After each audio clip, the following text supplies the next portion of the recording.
Alright, so let us start. अगर किसी का mic on है तो please you can mute yourself, okay? If you're not asking a question. So today we're going to talk about the consequences of STR.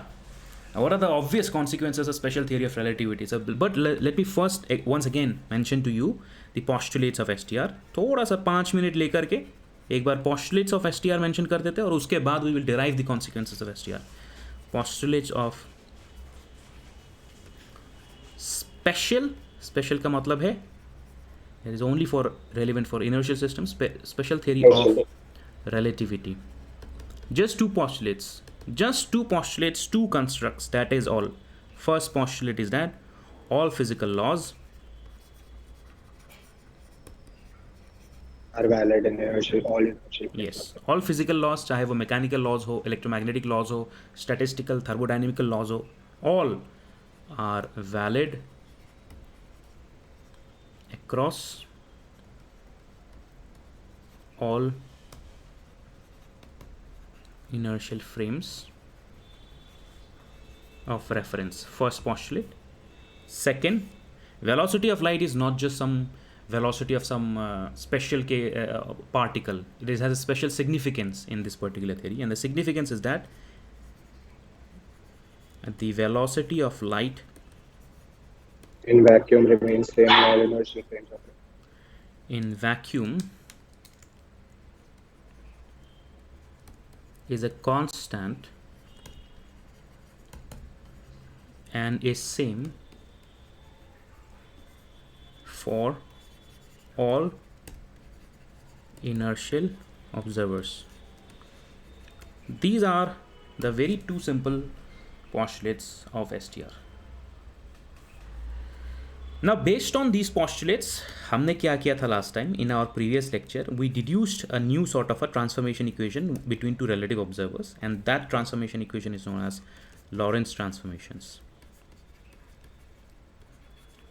Based on these two postulates, we obtain the transformation equations between coordinates of any physical event with respect to two separate observers. So let's suppose आपके पास दो observers है. ये जो diagram हम बार बार बनाते रहेंगे. Two Cartesian coordinate frames of reference x, y, z and x dash, y dash, z dash having origins O and O dash respectively. They are called as S frame and S dash frame. They basically signify two observers, this blue observer and this orange observer. The orange observer is traveling with a velocity v with respect to the blue observer. That is all. The S dash frame is traveling with a velocity v with respect to the S frame along the x dash axis, along a very specific axis. जब हम random directions की बात करेंगे तो Lorentz transformation का जो form है वो चेंज हो जाएगा. आप बाद में कभी पढ़ेंगे शायद थर्ड ईयर में जाकर के. लेकिन हम सिर्फ एक्स एक्सिस और एक्स डैश एक्सिस के पैरेलल में ही रिलेटिव मोशन को मान के चलते हैं. अगर ऐसे मान के चलते हैं then the Lorentz transformations have simple relationship. कोई भी अगर इवेंट होता है जिसकी coordinates are given by x, y, z and t with respect to the S frame of reference, and x dash, y dash, z dash and t dash with respect to the S dash frame of reference, then they are connected to each other via the Lorentz transformation. कोई भी event p होता है, वो p जो p के coordinates दो अलग अलग observers के respect में x, y, z and x dash, y dash, z dash, t dash है respectively for S and S frame, S dash frame. So their relationships are given by x dash is equal to gamma x minus vt, y dash is equal to y dash is equal to y, z dash is equal to z and t dash is equal to gamma t minus vx upon c square, where gamma is some kind of a constant that depends upon the relative velocity 1 minus root 1 upon root over 1 minus v square upon c square. These are the Lorentz transformations. And उसी तरह से you can also find out what are the inverse Lorentz transformation. मतलब this is basically you're going from S dash से आप जो है S frame में जा रहे हो. ठीक है, अगर आप S frame से S dash frame में transformations को लिखेंगे, these are the forward Lorentz transformations, and you can find out the inverse Lorentz transformations by writing v को माइनस v से रिप्लेस कर दीजिए. x is equal to gamma x dash plus vt dash, y is equal to y dash, and z is equal to z dash, t is equal to gamma t dash plus vx dash c square. Now these are the more general transformation equations between the quantities x, y, z, t and x dash, y dash, z dash, t dash. Okay? Whatever relationship that exists between the coordinates or the measurements with respect to the S frame and the coordinates or the measurements with respect to S dash frame, the transformation relationship that exists between them is known as the Lorentz transformations.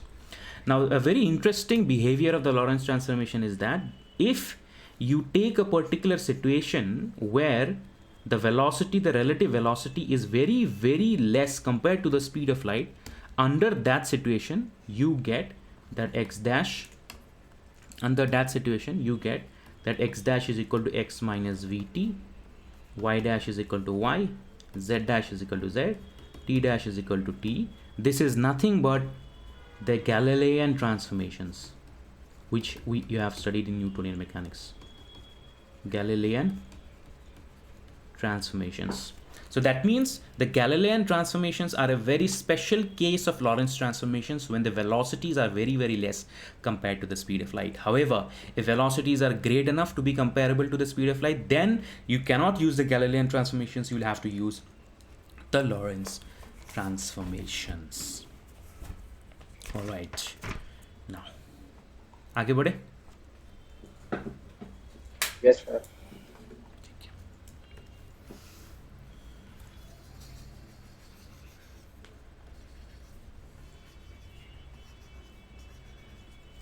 So let us discuss some consequences of STR.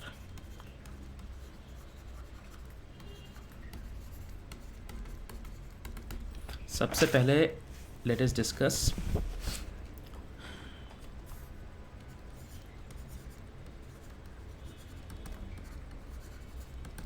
relativity of simultaneous events.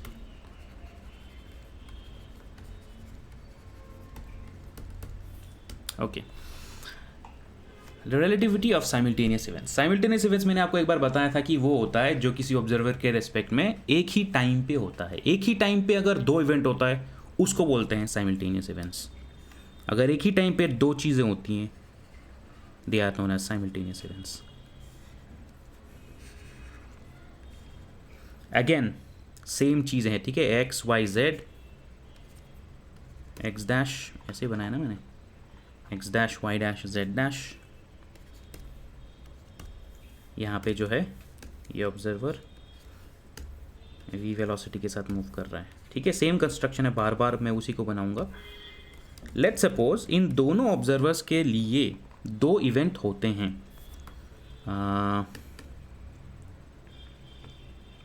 दो explosion होता है. Let's suppose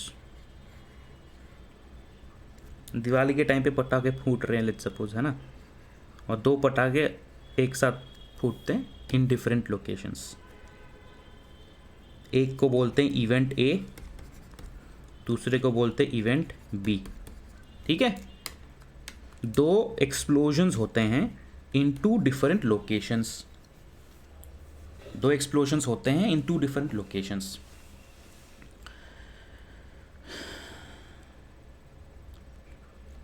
now let's suppose event A की coordinates हैं X A, Y A, Z A, T A.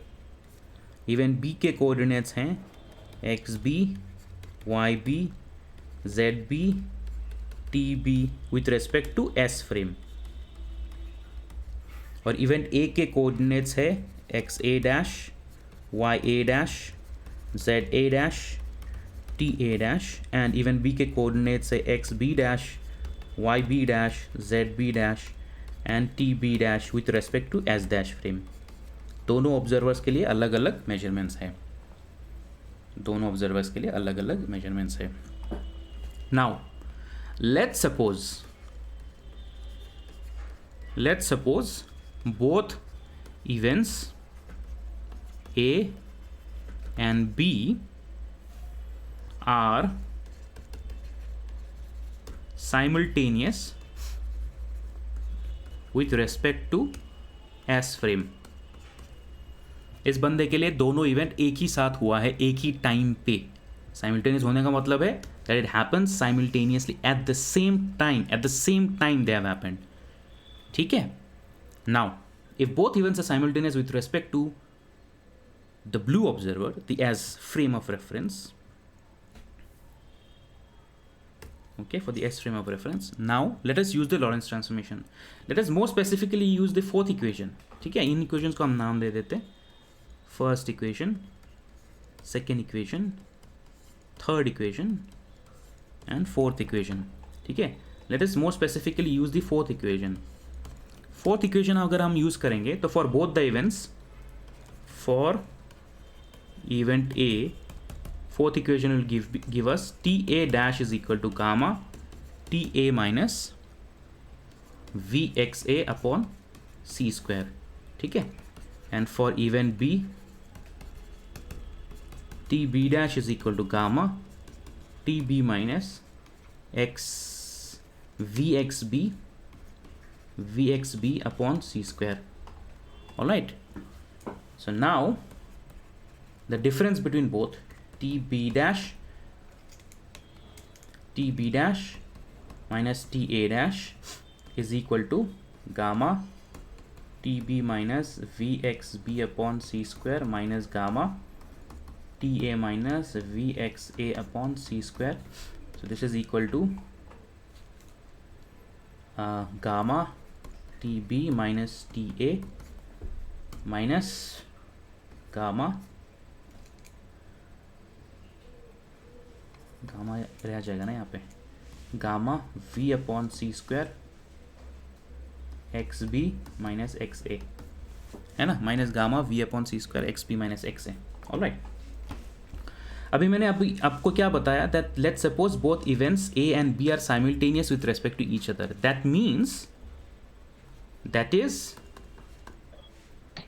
TA is equal to TB, और हम कह सकते हैं that TB minus TA is equal to 0 if both events are simultaneous with respect to S frame of reference, then TB minus TA is equal to 0. that means this is equal to 0. ये जो है आपका 0 हो गया. अगर ये 0 हो गया, it doesn't necessarily mean that the second term will also go to 0.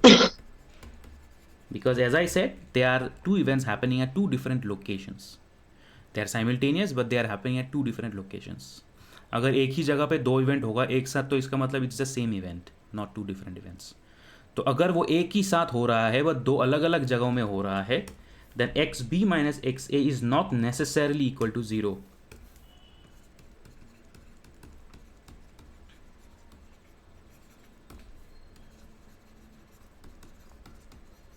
इसका मतलब क्या है, that is TB minus TA is equal to 0 does not imply TB dash minus TA dash is equal to 0. Are you understanding? Does not imply. So what is the conclusion? If two events are simultaneous with respect to an inertial observer,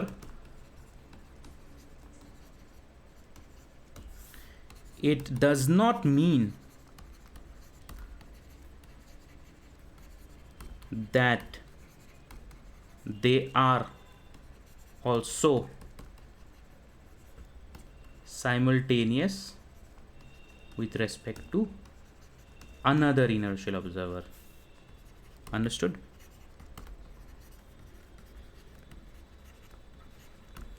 अगर किसी एक इंसान के लिए दो अलग अलग events simultaneous है, इसका मतलब ये नहीं है कि दूसरे इंसान के लिए भी वो साइमल्टेनियस होगा. That is the relativity of simultaneous events. Clear? Is it clear? Yes. Any doubts here?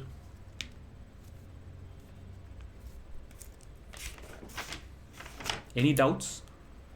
We have assumed that TB is equal to P. That's why TM minus TB is equal to 0. तो हम तो यही मान के चल रहे हैं ना किसी एक क्योंकि के लिए simultaneous है वो, साइमल्टेनियस है। हाँ।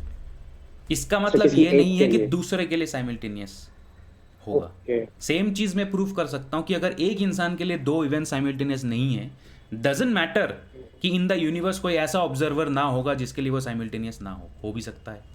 दैट्स द आइडिया कि तुम्हारे लिए कोई चीज, दो चीजें एक साथ हो रही हैं, मेरे लिए एक चीज पहले हो रहा है, दूसरा चीज बाद में हो रहा है। We are two different observers in two different frames of reference. For you, two events are simultaneous. Sir For me, जैसे they are कोई not necessarily simultaneous. सर जैसे कोई एग्जांपल कोई भी एग्जाम्पल ले लो। मैंने यहाँ पे दो एक्सप्लोजन का एग्जाम्पल ले लिया। ले लिया। Yes sir. ठीक है, आप कोई दूसरा एग्जाम्पल ले लो। लेट्स सपोज दो फोटोन कहीं पे हिट करता है। Let's suppose a particular earth system पे है।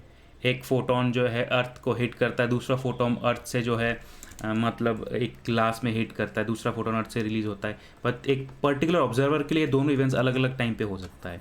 कोई भी इवेंट, कोई बॉल गिरता है यहाँ पे, कोई दूसरी ऑब्जेक्ट भी गिर जाती है एक साथ, दो बॉल गिरते हैं, वो एक इंसान के लिए दोनों एक साथ हो सकता है, दूसरे के लिए एक बॉल पहले गिरेगा, दूसरा बाद में गिरेगा। Anything that you can say is an event, a physical event, उसके लिए साइमल्टेनिटी विल बी रेलिवेंट। Yes. इसमें एक केवियाट है, मैं इसको नोट डाउन कर लेता हूँ। Relativity of simultaneous events does not mean that the order of events are interchange. Relativity of, इस चीज़ को आप ध्यान में रखना, कभी कभी कंफ्यूजन हो सकता है। Relativity of simultaneous events does not mean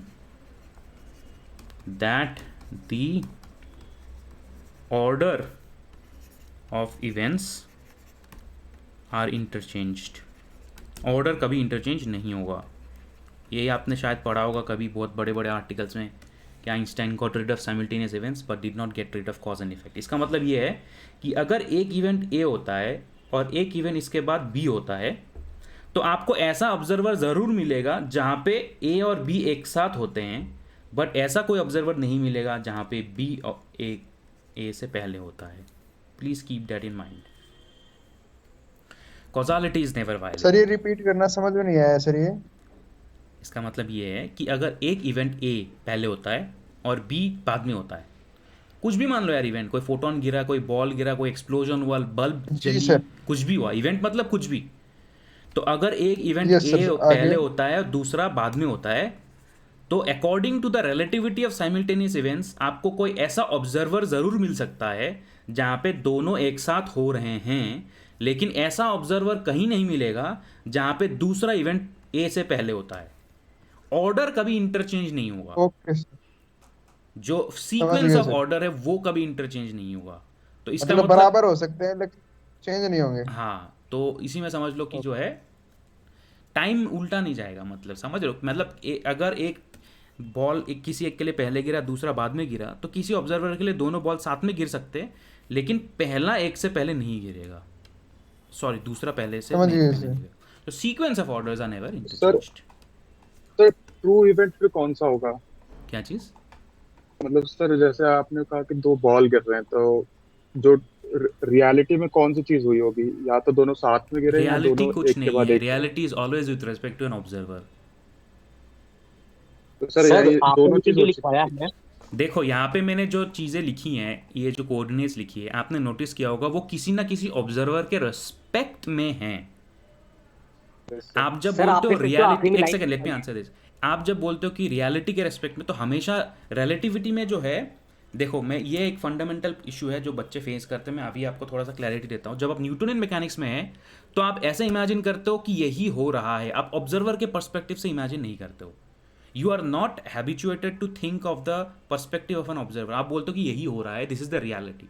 but the moment you come to relativistic mechanics, you have to आपको अब एक हैबिट डेवलप करना होगा कि अगर ये हो रहा है तो किसके रेस्पेक्ट में हो रहा है, वो हो रहा है तो किसके रेस्पेक्ट में हो रहा है। Everything is with respect to some observer. तो जो आप रियलिटी बोल रहे हो वो भी किसी ऑब्जर्वर के रेस्पेक्ट में है, और कोई दूसरा तीसरा ऑब्जर्वर आएगा तो उनके लिए रियलिटी थोड़ी सी अलग हो सकती है। That is the shift in the thinking process when you study STR। Okay Sir, I just want to ask a simple तो question. सर The दोनों plan इवेंट you have. साथ में हो रहे हैं? ए one by one. Okay let him finish his question first. हाँ बताइए बेटा। सर यानी दोनों इवेंट साथ में ही हो रहे होंगे, एक के लिए कुछ और हो रहा है, दूसरे के लिए कुछ और हो रहा है, हाँ तो यानी सेम चीज, सेम इवेंट दो अलग अलग डिफरेंट तरीके से हो रहे हैं। नहीं हम ये नहीं, कह सकते दो अलग अलग इवेंट है, ए और बी दो अलग अलग इवेंट है। एक ऑब्जर्वर के लिए ए पहले होता है, बी बाद में होता है। दूसरे ऑब्जर्वर के लिए ए और बी दोनों एक साथ होते हैं। बट ऐसा तीसरा कोई ऑब्जर्वर नहीं होगा जहाँ पे बी पहले होगा और ए बाद में होगा। वो सीक्वेंस ऑफ ऑर्डर्स होता है, सीक्वेंस ऑफ इवेंट्स, वो कभी इंटरचेंज नहीं होगा, ये कह रहा हूँ मैं। नो सर, मैं ये कह रहा हूँ कि जैसे एक में ए पहले हो रहा है और बी बाद में हो रहा है, और एक एक सिचुएशन है जिसमें ए और बी दोनों साथ में हो रहा है, हाँ तो एक्चुअल में दोनों जो दो अलग अलग ऑब्जर्वर है उन दोनों के लिए ये दोनों चीजें हो रही होंगी। हाँ यानी जब वो दोनों एक दूसरे को बताएंगे तो उसमें से ट्रू कौन होगा, दोनों ही सही होंगे। दोनों सही है, यस सर, यस। दोनों सही है। अच्छा, तो यानी यहाँ पे कोई फॉल्स वाला कोई सिचुएशन ही नहीं नहीं, है। दोनों सही है। Both are absolutely correct according to your frame of reference. Both are absolutely correct. ठीक है, हाँ जी नेक्स्ट आप बताइए, क्वेश्चन कुछ पूछ रहे थे। नो सर, क्लियर हो गया। वो रीडिंग में प्रॉब्लम हो रही थी, वो मैं रीड कर रहा था तो मुझे कुछ अलग समझ में आ रहा था, लेकिन समझ में आ गया अब। ठीक है, all right. Next let's go from relativity of simultaneous events to what is known as length contraction. Please keep in mind कि यहाँ पे हर एक मेजरमेंट, हर एक क्वांटिटी किसी ना किसी ऑब्जर्वर के रेस्पेक्ट में ही है। उसी ऑब्जर्वर के रेस्पेक्ट में हम कह रहे हैं। अभी लेंथ कॉन्ट्रैक्शन देखते हैं, ठीक है। This is interesting. मैं ऐसे सीक्वेंस में जा रहा हूँ जैसे जिस सीक्वेंस में चीज़ों को बिलीव करना उतना ही ज़्यादा मुश्किल होता जाता है। तो ये थोड़ा सा बिलीव करना मुश्किल होगा, इसके बाद जो डिस्कस करूँगा वो बिलीव करना तो और भी मुश्किल हो जाएगा। So let's first discuss this. क्या बिलीव कर, मुश्किल तो कुछ नहीं, हम बिलीव कर ले गए। क्या बिलीव बिलीव कर लोगे? चलो ठीक है, तो मैं लेंथ कॉन्ट्रैक्शन बता दोगे तो आप मान लोगे कि ऐसा होता है। नहीं, लेंथ वो सर वो तो थोड़ा और भी डिफरेंट हो जाता है। हाँ, तो मैं वही कह रहा हूँ, अगर आप मान लेते हो तो मेरा जॉब आसान हो जाता है। मैं बार बार इसलिए आपको ये सब बोल रहा हूँ because I know that these questions are very natural in the minds of the student, that's why I am saying. But अगर आप मान लेते हो मेरी बातें तो फिर it is very good for me, in my job becomes easier. So let us do this question. X Y Z, x dash Y dash z dash frame of reference moving with velocity, relative velocity v in a particular direction। यहाँ पे एक बंदा है आपका blue observer, यहाँ पे दूसरा बंदा है आपका ऑरेंज ऑब्जर्वर। अब ऑरेंज ऑब्जर्वर के हाथ में जो है एक वो है स्केल है, ऑरेंज ऑब्जर्वर के हाथ में एक स्केल है, ऑरेंज ऑब्जर्वर के हाथ में एक स्केल है, ठीक है। And the scale is placed parallel to the x-axis and x-dash axis। और वो स्केल जो है it is in rest with respect to the orange observer. ये आप समझ लीजिए कि द स्केल जो है it is in rest with respect to the orange observer, but with respect to the blue observer it is in motion. Yes, Yes, sir. with respect Yes, to sir. the orange observer it is in rest, but with respect to the blue observer it is in motion। ठीक है sir ये rest में कैसे हो सकता है, क्योंकि orange वाली जो फ्रेम ऑफ रेफरेंस है वो तो मूव कर रही है, तो स्केल भी तो मूव करेगा सर। बेटा, with तुम अगर respect to गाड़ी में x-axis हो, पे। तुम्हारे हाथ में कोई स्केल है तो तुम्हारे लिए वो स्केल रेस्ट पे है कि नहीं? जी सर। और जो बाहर बंदा उसके लिए वो मूव कर रहा है ना। जी सर। वही तो मैं कह रहा हूँ, ओके सर। जो स्केल है वो ऑरेंज बंदे के फ्रेम ऑफ रेफरेंस में रेस्ट पे है। तो मैं ये मुझे मालूम है ये सब दिक्कतें होती है, तो इसलिए मैं इसको फिर से लिख देता हूँ। This is at rest with respect to him, S dash frame. हाँ वही, but is moving with respect to him, S frame, okay, S frame, ठीक है, ओके। अब जो है दोनों बंदे जो है इसकी पोजीशंस को मेजर करते हैं। लेट्स सपोज जो स्केल का जो कोऑर्डिनेट्स है, स्केल की जो कोऑर्डिनेट्स है सिर्फ हम एक्स एक्सिस में कंसिडर करते हैं। With respect to the blue or S frame it is x A and x B, alright. और जो स्केल की कोऑर्डिनेट्स है with respect to the S dash frame is x A dash and x B dash, ठीक है। जो scale S dash frame of rest में है उसकी coordinates with respect to the S dash frame is x A dash and x B dash, दोनों N points, and with respect to the S frame is x A and x B. Y और z को ignore करते हैं, हम उस direction में relative motion नहीं study कर रहे, सिर्फ एक्स एक्सिस में कर रहे हैं, ठीक है। तो according to Galilean transformations, x b minus x a will be equal to x b dash minus x a dash, yes? Yes. According to Galilean transformations, yes? Yes, sir. मतलब Yes, sir. lengths of objects do not change for relative observers. Now let us look at it according to Lorentz transformation. So according to Lorentz transformations हम पहले equation को study करते हैं, जो first equation जो है हमारा फॉरवर्ड इक्वेशन या बैकवर्ड इक्वेशन जो भी है। The first equation is for x B dash is equal to gamma x B minus we t. अब मैं इसको यहाँ पे लिख सकता हूँ टी बी लिख देता हूँ, ठीक है। और X A dash is equal to gamma X A minus we T A, ठीक है। So X B dash minus x A dash is equal to gamma x B minus we T B minus gamma X A minus we T A is equal to gamma x B minus x A minus gamma V T B minus T A. Okay, अब मुझे एक बात बताइए, ये जो T B है और T A है ये क्या है?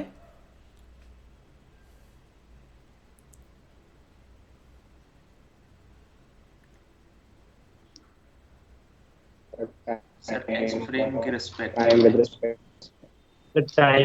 Time with respect to sir S frame के रिस्पेक्ट में दोनों पॉइंट्स का मूवमेंट का time. TB is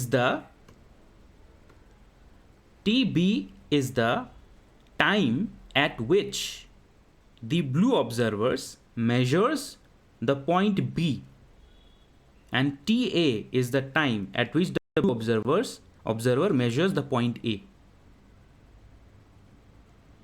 Yes. TB is the time at which the S frame observer measures the point B, and TA is the time at which the S observer measures the point A. अगर मुझे A और B के बीच का point major करना होगा, distance measure करना होगा, तो दोनों पॉइंट्स की मेजरमेंट मुझे एक ही टाइम पे करना पड़ेगा।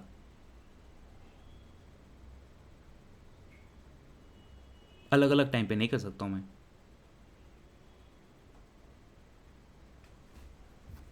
अगर मान लो आपके पास एक गाड़ी है, ठीक है, और एक गाड़ी किसी वेलोसिटी के साथ मूव कर रही है और आप गाड़ी के डायमेंशंस को मेजर करना चाहते हो, गाड़ी की लेंथ को मेजर करना चाहते हो, तो दोनों ही एंड पॉइंट्स ए और बी का मेजरमेंट आपको एक ही इंस्टेंट पे लेना पड़ेगा कि नहीं?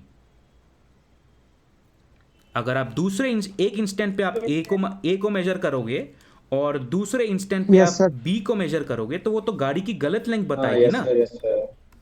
आपका Yes, लेंथ yes, ये sir. हो जाएगा ना। आप किसी भी ऑब्जेक्ट Yes, sir. के डायमेंशन को मेजर करोगे तो एक ही इंस्टेंट पे दोनों पॉइंट्स को मेजर करना पड़ेगा, तभी आप जो है एग्जैक्ट उसकी डिस्टेंस बता पाओगे। अगर आप एक टाइम पे एक एंड को करते हो, दूसरे टाइम पे दूसरे एंड को करते हो, तो लेंथ फिर गलत आएगा, ये लेंथ आ जाएगा, रिलेटिव मोशन में है ना, और हम ये एस ऑब्जर्वर के रेस्पेक्ट में कर रहे हैं।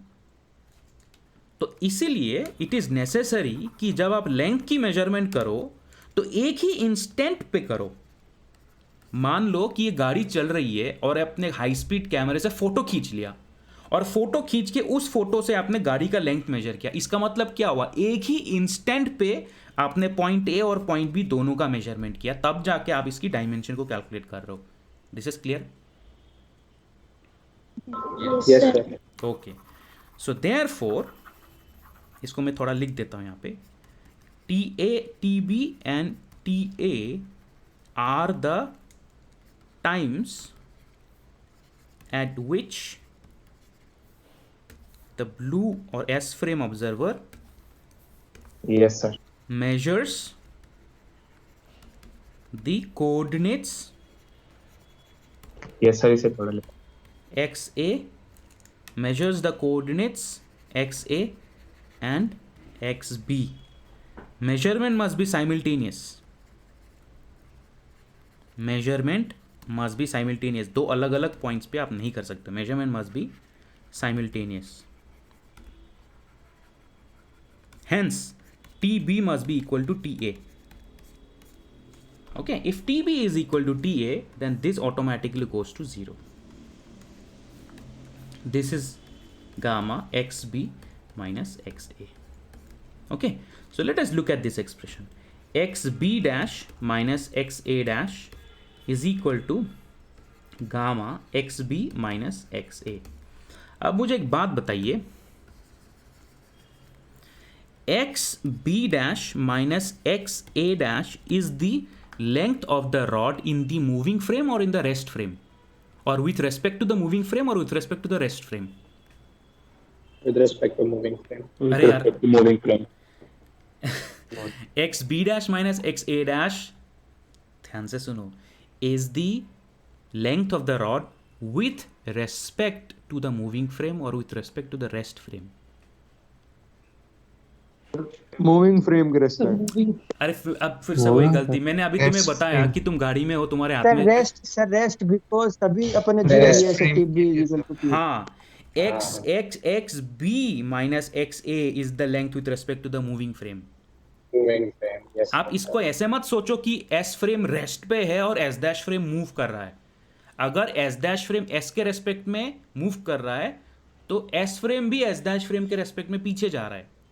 लेकिन रॉड किस फ्रेम ऑफ रेफरेंस में? रॉड तो s dash frame of reference में है ना, तो rod is at rest with respect to the s dash frame, ना कि with respect to the s frame. Yes sir. तो Yes, S sir. B minus x A dash is length of rod with respect to, ये important है, with respect to rest frame of rod, है ना, and this is length of rod with respect to moving frame with respect to frame which is moving with respect to rod, with respect to frame moving with respect to rod, मतलब rod के rest frame में नहीं है ये clear है? यहां पे confusion होता है इसलिए मैं बार बार बोल रहा हूं। सर स्केल नहीं आएगा रोड की जगह पे? हाँ तो ठीक है, रॉड स्केल जो भी है, हम डायमेंशन ही मेजर कर रहे हैं स्केल का या रॉड का, ठीक है, स्केल मान लो, कोई दिक्कत नहीं। इस चीज़ को समझो, मुझे पता है इस चीज़ में तुम लोग को दिक्कत होती है। X B dash minus x A dash is the measurement made in a frame of reference which is at rest with respect to the scale, and x B minus x A is the measurement which is made by an observer who is moving with respect to the scale. दोबारा से लिख देता हूं, measurement made by observer at rest with respect to scale या rod and measurements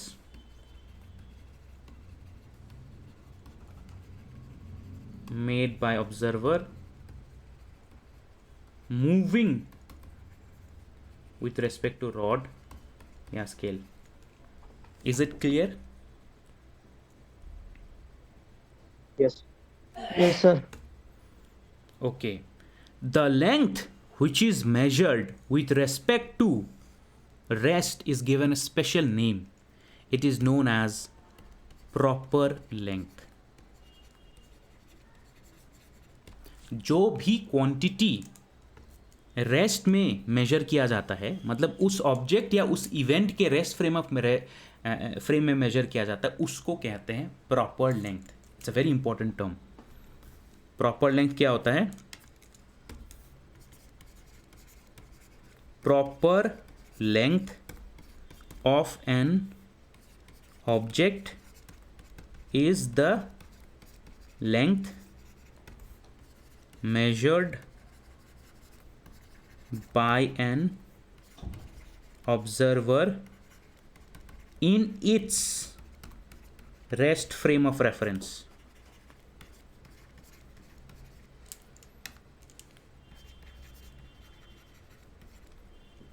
Proper length of an object is measured by an observer in its rest frame of reference. अच्छा मुझे एक बात बताओ, अभी जैसे कोई बस में चल रहा था और बस में उस बंदे के हाथ में स्केल था और बाहर प्लेटफॉर्म पे एक बंदा है, तो स्केल का जो प्रॉपर लेंथ होगा वो किसके रेस्पेक्ट में होगा, जो बस में है या जो प्लेटफॉर्म पे है? बस में सर. बस में. बस में. बस. वेरी गुड, सर बस में जो sir. very good. That means you have understood it. Proper length is defined by the measurement with respect to an observer who is in the rest frame of the scale. तो इस proper length को हम बोलते हैं. एक doubt sir, मैं थोड़ा सा कंफ्यूज हाँ बताइए. रेस्ट फ्रेम की. सो रेस्ट फ्रेम हमारा x डैश फाइव डैश वाला फ्रेम है जिसमें स्केल रेस्ट है, उसके लिए ऑब्जर्वर 2 के लिए, ऑरेंज वाले के लिए, ये आप कहना चाह रहे हैं? एस डैश फ्रेम, तो ये रेस्ट फ्रेम है हमारा नहीं, स्केल का मतलब उसके लिए तुम ऑब्जर्वर 2 के लिए. अपने आप को अलग समझना बंद कर दो. एक बार तुम एस फ्रेम के रेस्पेक्ट में सोचो, दूसरा तुम एस डैश फ्रेम के रेस्पेक्ट में सोचो. एक बार हम बस में स्केल के रेस्पेक्ट में एस डैश फ्रेम का ऑब्जर्वर रेस्ट पे है ना? Yes sir. तो फिर वो S dash frame is at rest with respect to the scale in this definition right now. ठीक है, ओके. तो स्केल के रेस्पेक्ट में जो रेस्ट पे है उसके रेस्पेक्ट में जो लेंथ हो गया उसको हम बोलते हैं proper length del L naught, और जो ऑब्जर्वर स्केल के रेस्पेक्ट में मूव कर रहा है उसके रेस्पेक्ट में जो लेंथ हो गया वो हो गया तुम्हारा just relative length, is called del L. और del L is equal to del L naught upon gamma. So del L is equal to del L naught root over 1 minus v square upon c square. This is the famous expression for length contraction.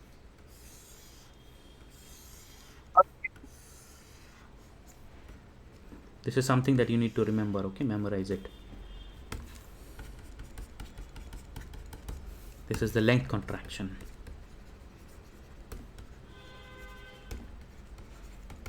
Length contraction का मतलब ये है कि अगर तुम्हारे साथ कोई चीज़ rest पे है तो उसकी जो लेंथ तुम्हें दिखेगी डेल एल नॉट, अगर वो सडनली मूव करना शुरू करे बहुत हाई वेलोसिटी में तो उसकी जो लेंथ तुम्हें दिखेगी वो शॉर्टन हो जाएगी. Objects as they start moving in velocities with respect to very very high velocities with respect to speed of light look like x axis में उनका लेंथ शॉर्टन हो गया है, लेंथ कॉन्ट्रैक्ट हो गया है. इसको कहते हैं लेंथ कॉन्ट्रैक्शन. तो सर इसको फिर से आवाज नहीं आ रहा बेटा, आपका ऑडियो ब्रेक हो रहा है. तो फिर वो डेल एल नॉट से रीलोड कर रहे हैं, तो दोनों ही चीजें हैं. अब मुझे समझ नहीं आप क्या कह रहे हो, ऑडियो ब्रेक हो रहा है बीच में.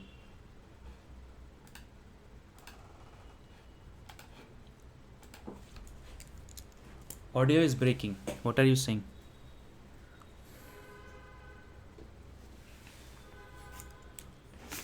बेटा किसी और को सुनाई दे रहा है तो आप मुझे रिपीट कर दो, कौन सा सवाल किया?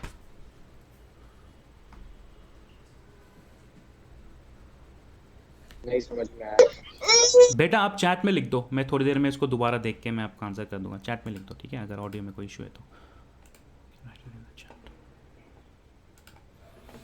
तो बेसिकली इसका मतलब यही है कि किसी भी ऑब्जेक्ट का अगर लेंथ आप मेजर कर रहे हो, चाहे वो स्केल हो, चाहे वो किताब हो, चाहे वो कोई भी ऑब्जेक्ट हो जिसका लेंथ आप मेजर कर रहे हो, अगर आप उस ऑब्जेक्ट के फ्रेम ऑफ रेफरेंस पे रेस्ट पे हो तो वो लेंथ हो जाता है डेल एल नॉट।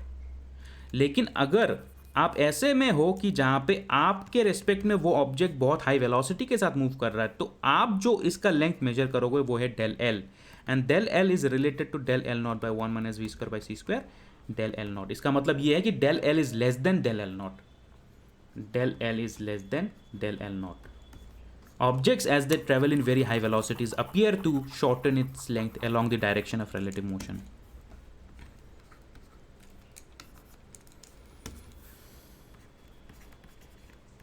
लेकिन सर वो स्पीड ऑफ लाइट से जाना चाहिए, स्पीड से। किसने बोला?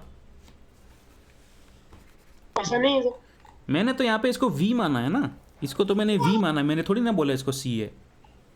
ये तो v है, v के रेस्पेक्ट में जा रहा है ना रिलेटिव मोशन तो। Yes sir.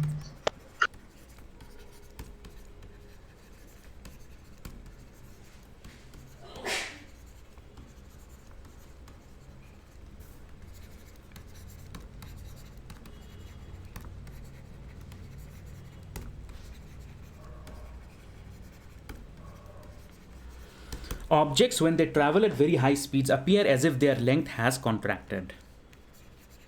This contraction only happens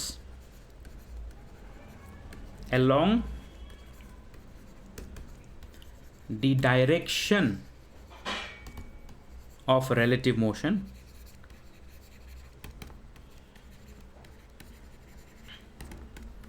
and not perpendicular to it.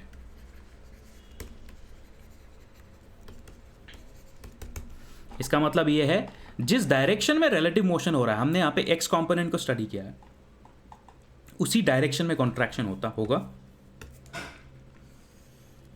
ये तो एक इमेजिनरी बात होगी ना, लेंथ कॉन्ट्रैक्शन।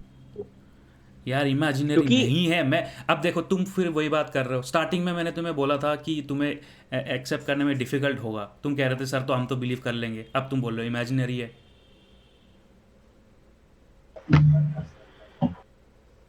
लीजिए हम किसी चीज को दूर से देख रहे हैं, यस सर। नहीं वो छोटी हो गई। हाँ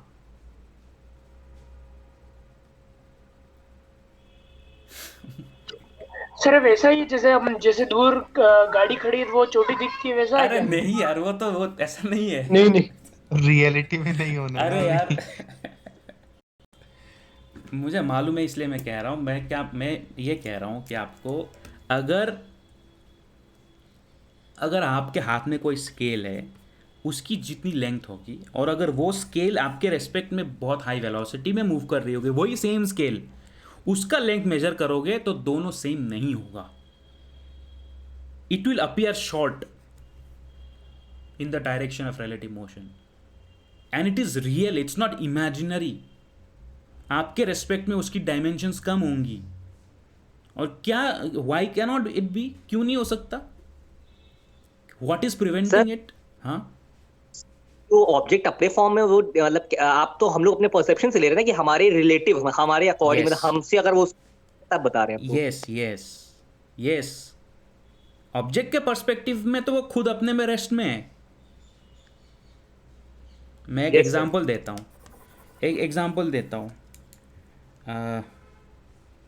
आपका नाम क्या है? स्वप्निल, ये आप हो, ठीक है? और कोई दूसरा बंदा है यहाँ पे? Rahul are you there? Rahul are you there? Yes sir. हाँ तो ये राहुल है, ठीक है? तो ये सब सुन लो। राहुल ये है स्वप्निल। स्वप्निल तुम्हारी हाइट कितनी है? 5'7". 5'7" है ना। राहुल तुम्हारी हाइट कितनी है? सर 5'6". 5'6", ठीक है। आप दोनों रेस्ट पे हो, तो रेस्ट पे हो तो राहुल के लिए तुम्हारी हाइट 5'6" है और स्वप्निल के लिए भी स्वप्निल का हाइट 5'7" है। लेकिन राहुल तुम्हारे लिए स्वप्निल का हाइट कितना है? 5'7" है। 5'7". तुम्हारे लिए स्वप्निल का हाइट कितना है? 5'7". हाँ, अगर अब स्वप्निल जो है c/2 velocity of speed of light में मूव करना शुरू करता है, तो तुम्हारे लिए स्वप्निल की हाइट बढ़ेगी या कम होगी?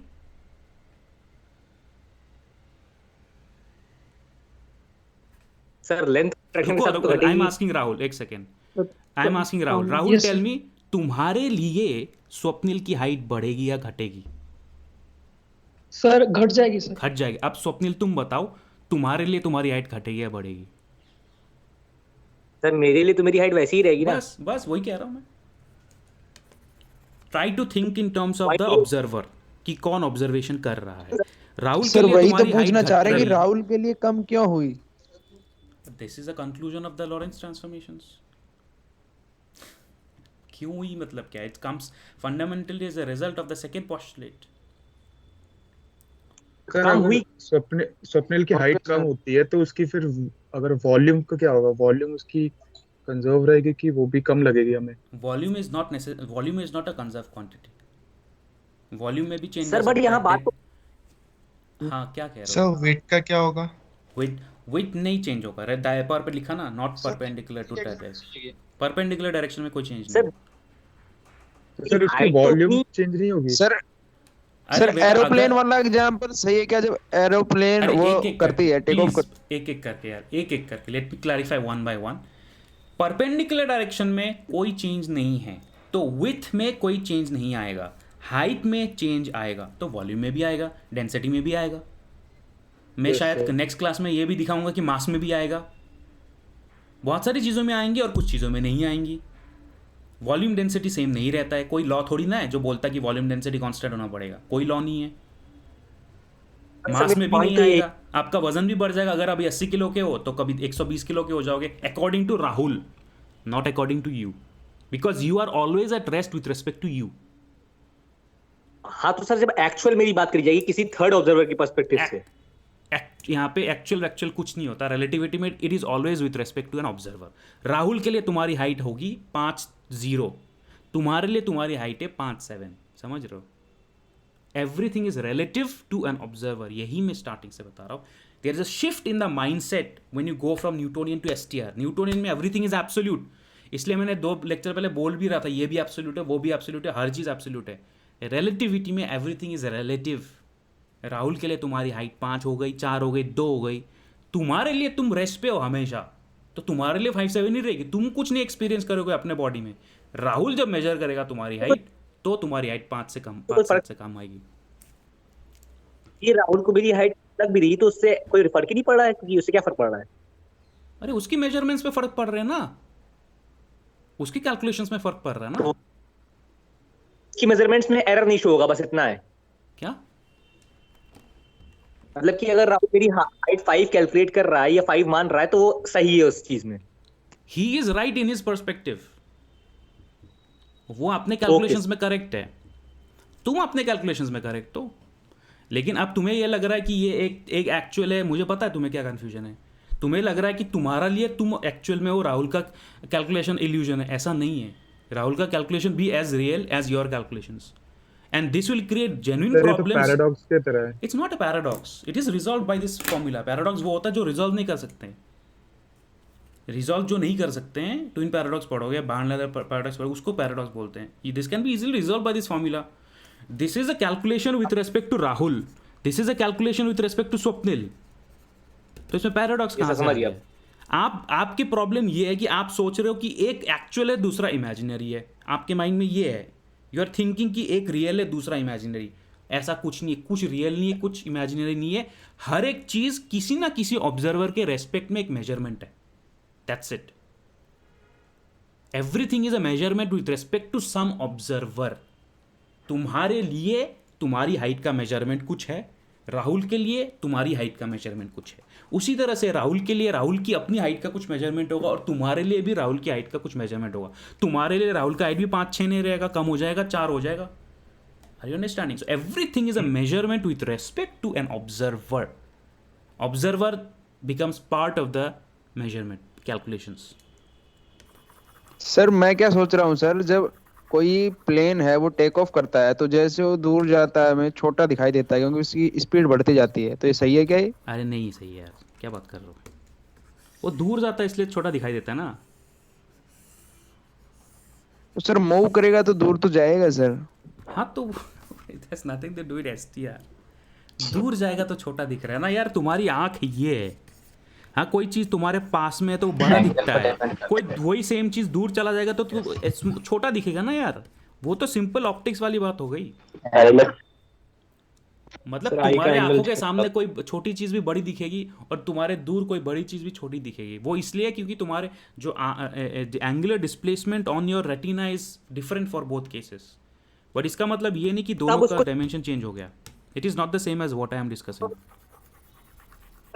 छोटा कहना गलत क्या? तब हम लोग नहीं कह सकते ये प्लेन हमारे रिस्पेक्ट में छोटा है।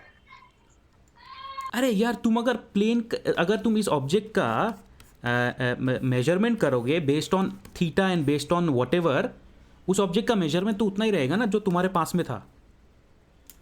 अच्छा चलो ठीक है, मैं बता, एक सेकंड रुको मेरी बात।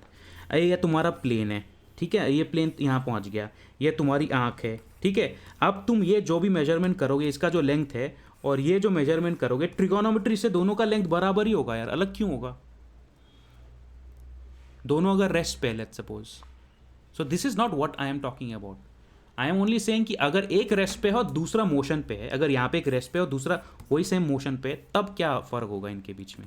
सो it connects not to objects far away at rest, it connects to objects in relative motion. It is not the same as कि तुम्हारे से दूर है कोई। सर अगर हम v की वैल्यू अगर c रख देते हैं इसके अंदर फॉर्मूले में, 0 हो जाएगा। हाँ वही तो।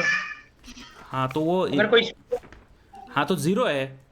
लाइट के लिए कुछ डिस्प्लेसमेंट होता ही नहीं है, बट वो नहीं करेंगे, यही एक्सेप्ट करना तुम्हारे लिए दिक्कत है। वो 0 कर देंगे तो फिर और दिक्कत हो जाएगी। एसटीआर ने तो पूरा न्यूटोनियन ही पलट दिया। हाँ तो बेसिकली ये 0 होगा भी नहीं क्योंकि कोई ऑब्जर्वर जो है वेलोसिटी ऑफ लाइट पे नहीं मूव करती है। There is no observer that can move at the velocity of light, हमेशा it's less than the velocity of light, ठीक है। So these are the consequences. एक मैं आपको होमवर्क देता हूँ,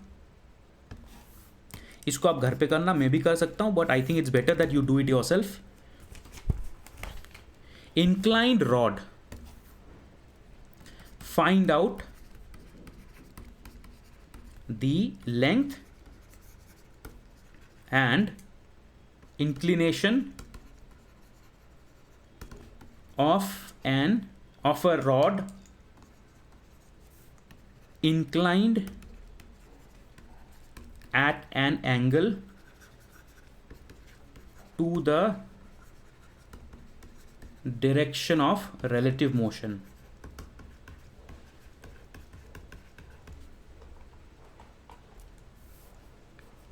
कंस्ट्रक्शन में बना देता हूँ, सेम कंस्ट्रक्शन है यहाँ पे भी, एस और S dash frame, X Y Z, x dash Y dash Z dash.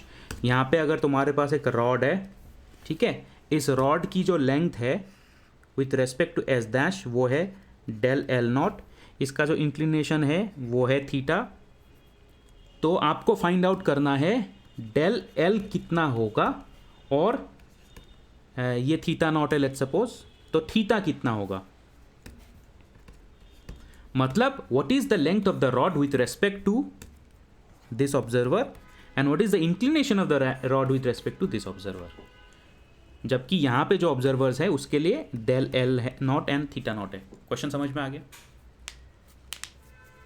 Yes sir. इसको आप होमवर्क में कर सकते हो, मैं कर सकता हूँ, but it's not that difficult, so I think you should try it yourself. इसके एक बार अप्रोच बता दो प्लीज। इसकी अप्रोच ये है कि मैंने जो यहाँ पे बताया सिर्फ कॉन्ट्रैक्शन होगा एक्स एक्सिस का कॉन्ट्रैक्शन होगा, जो डेल एक्स है उसका कॉन्ट्रैक्शन होगा, जो सॉरी हाँ जो डेल वाई है उसका कॉन्ट्रैक्शन नहीं होगा। Del Y is equal to del Y dash but sorry del Y is equal to del Y naught but del X naught root over 1 minus we square by C square is equal to del X, बस और कुछ नहीं। फिर आप vector sum कर लो, दोनों का magnitude find out कर लो, समझ रहे हो? थीटा फाइंड आउट करने के लिए del Y by del X is equal to tan theta, yes sir, कर लोगे? यस सर, ट्राई कर लें। हाँ ये यस सर, कर लेंगे। ठीक है। रिलेटिव डायरेक्शन में मोशन देखो, एक्स एक्सिस में क्या है, वाई एक्सिस में क्या है, ठीक है। Contraction of X component of length, no contraction of Y component, बस ये यूज करोगे तो आपका दोनों चीज आ जाएगा। Okay, let us move ahead to the next which is third point which is known as time dilation. ये कैलकुलेशंस हो गए, आगे बढ़ सकता हूँ ना? Yes sir, yes yes sir. Okay, so time dilation, yes sir. Time dilation, ठीक है। ये this is a little bit even more difficult to grasp but you have to take my word for it. In the last 100 years, every single experiment that has been performed has validated that these are true. So let us understand what time dilation means.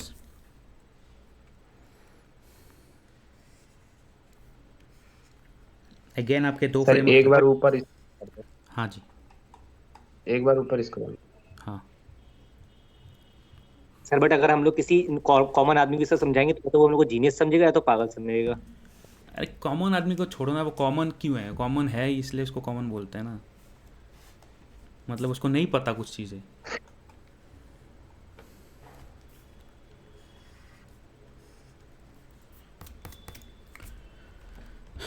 ठीक है, so X Y Z, x dash Y dash Z dash, जितनी भी technology आज के time पे है, चाहे वो जीपीएस हो गया, सैटेलाइट कम्युनिकेशन हो गया, एस्ट्रोनॉट्स जब स्पेस में जाते हैं, स्पेस में ऑर्बिट करते हैं, everything requires that your theory must be compatible with relativity because time dilation and length contraction are very very real. मैं आपको ये ख़त्म होते ही एक प्रैक्टिकल एग्जांपल भी दूंगा जो बहुत लेंथ कॉन्ट्रैक्शन और टाइम डायलेशन को वैलिडेट करती है, ठीक है। सो नॉर्मल दुनिया में जब आप दिखते हो, रिलेटिविस्टिक इवेंट्स आपको दिखते नहीं हैं, लेकिन आज के टाइम पे बहुत सारी ऐसी चीज़ें हैं जो बिना रिलेटिविटी के होगा ही नहीं। आपका जो जीपीएस है it will not work without relativity, क्योंकि जो सैटेलाइट है ऊपर जिसके थ्रू आप जीपीएस को कनेक्ट करो वो बहुत हाई वेलोसिटी के साथ मूव कर रही है। It needs to incorporate relativistic corrections, many things are there like that. Okay, same चीज़ यहाँ पे वेलोसिटी v के साथ मूव कर रही है, तो आपके पास दो ऑब्जर्वर है, एक orange observer in the S dash frame, दूसरा blue observer in the S frame, and ये एस डैश फ्रेम। अच्छा, अब मैं बताता हूँ आपको कि ये जो ऑरेंज ऑब्जर्वर है इसके हाथ में जो है एक बल्ब है, इसके हाथ में बल्ब है, ठीक है। यह टॉर्च लाइट है, बल्ब चाहिए टॉर्च, टॉर्च टॉर्च लगा देता हूँ मैं, टॉर्च।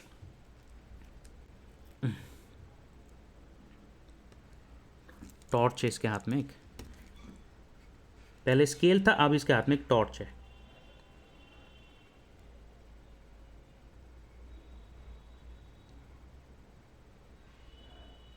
ओके, सेम चीज़, तुम बस में जा रहे थे पहले और तुम्हारे हाथ में एक स्केल था और प्लेटफॉर्म पे दूसरा बंदा था। अब तुम बस में जा रहे हो, तुम्हारे हाथ पे एक टॉर्च है, प्लेटफॉर्म पे दूसरा बंदा है, सेम कंस्ट्रक्शन। अब तुम क्या करते हो, टॉर्च को एक बार ऑन करते हो, ऑफ करते हो, फिर दूसरी बार ऑन करते हो, ऑफ करते हो। जब पहली बार ऑन करते हो उसको बोलते हैं इवेंट ए, और दूसरी बार ऑन करते हो उसको बोलते हैं event B. Event A and event B, समझ रहे हो? Event A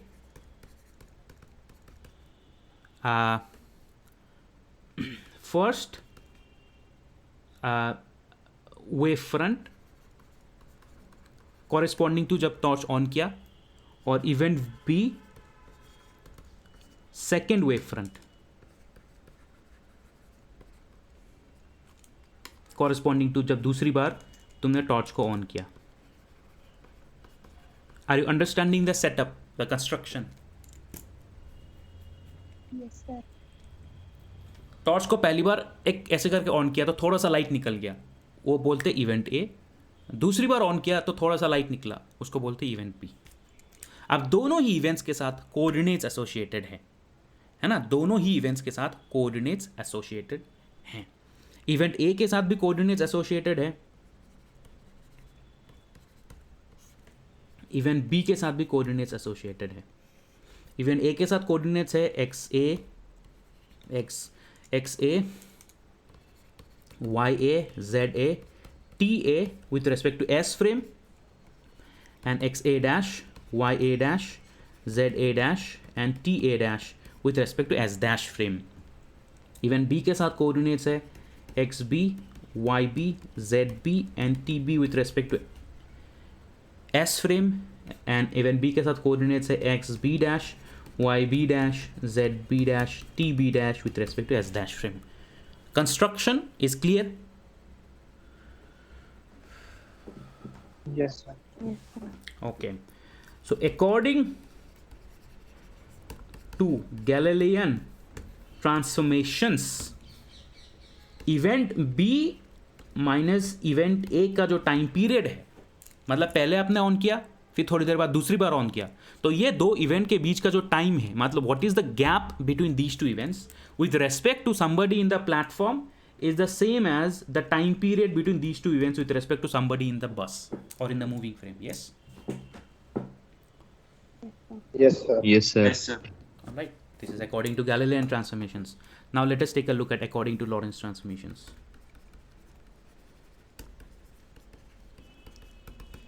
According to Lorentz transformations,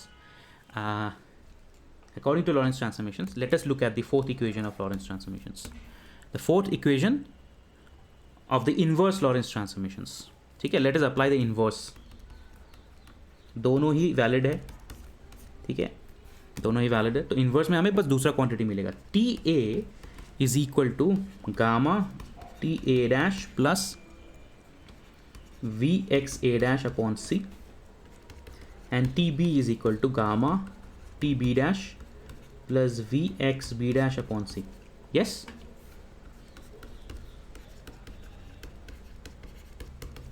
so this is equal to gamma Yes, sir. t b dash minus t a dash plus gamma v upon c x b dash minus x a dash. What is x b and x a? X b is the location of the torch with respect to the moving observer.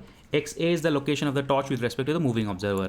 लेकिन torch तो moving observer के rest में है ना, मतलब इस बंदे के हाथ में है ना, पकड़ के रखा है. Yes, sir. तो ये दोनों जीरो हो जाएंगे ना फिर.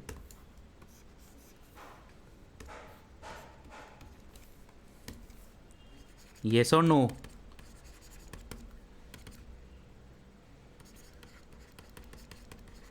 रिपीट करने के बाद position of torch with respect to the orange observer same जगह पे है ना. Torch is at rest with respect to the orange observer. Yes sir. तो X B dash Yes, minus X sir. Dash is equal to zero ना. Okay. Yes sir. Torch S frame में move कर रहा है, but S dash frame में तो rest पे है ना, तो एस डैश फ्रेम का कोऑर्डिनेट्स Yes, तो sir. जीरो होगा Yes, ना. sir. हाँ, सो देयरफॉर और T B minus T A is equal to gamma T B dash minus T A dash. ठीक है, व्हाट इज, अब फिर से वही दोबारा discussion. What is T B dash minus T A dash? This is the time period for the torch.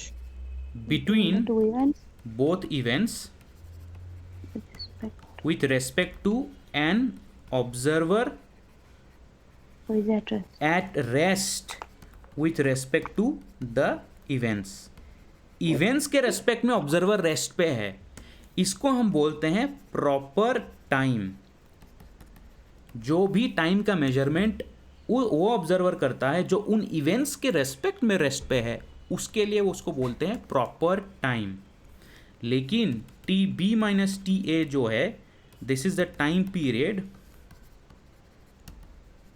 Between both events measured by an observer in relative motion। तुम्हें लगता है कि एस फ्रेम वाला बंदा रेस्ट पे है, ऐसा नहीं है। टॉर्च के लिए एस फ्रेम वाला बंदा रिलेटिव मोशन पे है। तो ये हो गया तुम्हारा time period between two events with respect to an observer who is at rest, and this is the time period between two events with respect to an observer who is in relative motion। समझ में आ रहा है? Sir एक बार Yes, और sir. समझा दीजिए। Yes sir. जहां पे भी डैश लगा हुआ है ना, वो क्वांटिटी एज डैश वाले फ्रेम वाले ऑब्जर्वर ने मेजर किया है, और जहां पे डैश नहीं लगा है वो क्वांटिटी एस फ्रेम के ऑब्जर्वर ने मेजर किया है। तो T B dash minus T A dash क्या है? Time period between two switching off the torch with respect to the observer in the S dash frame. और T B minus T A क्या है? Time period between switching off the torch with respect to an observer in relative motion with respect to the torch. वो platform पे है, torch गाड़ी में चल रही है, तो टॉर्च के रेस्पेक्ट में प्लेटफॉर्म वाला बंदा पीछे जा रहा है, रिलेटिव मोशन पे है। सर क्वेश्चन पूछना था, आंसर दे दिए सर। हाँ ये सिचुएशन इस तरह की है कि मान लीजिए कि दो प्लेटफॉर्म्स हैं बराबर लेवल पे। प्लेटफॉर्म पे मेरा फ्रेंड है और एक प्लेटफॉर्म पे मैं हूँ, गन अपना पूरा गन को पोजीशन करके रखा हुआ है मैंने, ठीक। अच्छा, एक रिलेटिव मोशन में है क्या? सर इसी में अब अचानक वो फ्रेंड मेरा मतलब जिस प्लेटफॉर्म पे वो प्लेटफॉर्म मूव करने लगे, हाँ, वो प्लेटफॉर्म करके मुझसे बहुत दूर चले जाने लगे। अब मुझे उसके सर गोली मारनी है सर, शॉट करना है। तो क्या मुझे अब अपनी थोड़ा सा डाउन करना पड़ेगा, क्योंकि उसकी हाइट तो मेरे हिसाब से घट गई है। हाइट कहाँ घट गई? रिलेटिव अगर मेरे परसेप्शन से देखा जाए, लेंथ कॉन्ट्रैक्शन हुई ना उसकी तो सर। अरे यार तुम आधे अधूरे बातें सुनते हो। मैंने जब तुम्हें ये डायग्राम बनाया था तुम्हारा और राहुल का, तो मैंने इस डायरेक्शन में वो मोशन बोला था, इस डायरेक्शन में नहीं बोला था, याद है कि नहीं? Yes sir. तो अगर तुम इस डायरेक्शन में मूव कर रहे हो तो तुम्हारी हाइट को कुछ फर्क नहीं पड़ेगा। ओके सर, समझ रहे हो इस अच्छा, उसमें दिक्कत हो, अगर तुम इस डायरेक्शन में जा रहे हो तो हाइट में कुछ फर्क नहीं पड़ेगा। ओके सर, है ना? मैंने बोला था कि तुम इस डायरेक्शन में जा रहे हो ताकि मैं कंपेयर तो करूँ। अब हुई तो किसी का मालूम है, होता नहीं यार, होता थोड़ी है, हाइट ही मालूम होती है लोगों की, इसलिए मैंने ये एग्जांपल लिया। इस डायरेक्शन में जाओ तो ये लेंथ कॉन्ट्रैक्ट होगा, है ना? और अगर इस डायरेक्शन में जाओ तो ये लेंथ कॉन्ट्रैक्ट होगा। The length along the direction of relative motion experiences contraction, not along the direction of perpendicular। मान लीजिए मैं इस डायरेक्शन में जा रहा हूँ, मुझे हाथ पे गोली मारनी है उसकी, तो अब मुझे थोड़ा सा कम डालनी पड़ेगी, हाथ तो अब पतला हो गया होगा, दुबला हो गया होगा। हाँ, लेकिन तुम अपने दोस्त को गोली क्यों मारना चाहते हो यार? कौन सा दोस्त है तुम्हारा ऐसा? क्या था हाँ, ऐसा कौन सा दोस्त है गोली मारना चाहता है यार? तुम कुछ फेंक के दे ही दो उसको। सर हाँ, गोली मारने वाले दोस्त रखे हैं साथ में। चलो let's come back to this. यहाँ पे this is the time period which is known as proper time, time measured with respect to an observer and rest in the events rest frame of reference, and this is known as the time period measured by an observer in relative motion. ठीक है, so this gives us del t is equal to del t naught upon root over 1 minus we square upon C square. देखो, जो relativity के equations है ना, वो बहुत simple दिखते हैं, लेकिन उनको समझना बहुत मुश्किल है because of all these reasons, क्योंकि हर एक क्वांटिटी का अपना एक ऑब्जर्वर है। Del T is the time period for an observer at rest with respect to the events physical frame of reference, and del t is the time period measured by a moving observer with respect to the events rest frame of reference। ठीक है, तो अब क्या होता है, कोई भी चीज़ होती है तो वो उसका जो इवेंट्स का जो फ्लो ऑफ टाइम है वो रिलेटिव ऑब्जर्वर के रेस्पेक्ट में कम होने लगता है। फॉर एग्जांपल, अगर तुम्हारे हाथ में कोई घड़ी है, घड़ी का कांटा जो है आगे बढ़ता रहता है, टिक टिक टिक टिक टिक। अगर ये घड़ी बहुत हाई वेलोसिटी में मूव करना शुरू करेगी तो घड़ी का कांटा जो है स्लो हो जाएगा, टिक टिक टिक। समझ रहे हो? This is what time dilation means, the flow of time with respect to an observer at rest and relative motion are different. Relative motion में flow of time gets dilated. अगर तुम्हारे हाथ में घड़ी चल रही है टिक टिक टिक टिक टिक टिक टिक करके, अगर वही घड़ी तुम्हारे रेस्पेक्ट में बहुत वेलोसिटी के साथ मूव करना शुरू करे, उसका होगा टिक टिक, ऐसे करके पड़ेगा। So time gets dilated, this is known as time dilation. Understood?